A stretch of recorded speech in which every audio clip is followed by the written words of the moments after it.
నేను ఒకటి అడుగుతాను, నిజమే చెప్పు. సబాష్.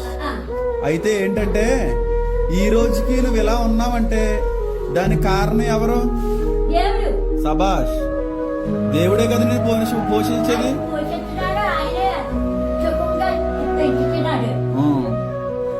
నీకు భర్త లేని లోటు ఏ రోజు కనపడవలేదు కదా దేవుడు. 3 పూటల్లో భోజనం పెడుతున్నాడు, ఆరోగ్యం ఉంది, ఏ డాక్టర్ దగ్గరికి వెళ్ళవలసిన.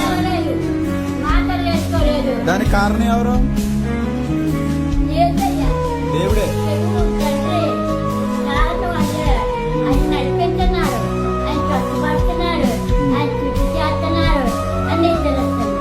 ఇప్పుడు నిన్ను రోడ్డు మీద అడుక్కోవడానికి కూడా వీలు లేదంటున్నారు చాలా మంది. కాబట్టి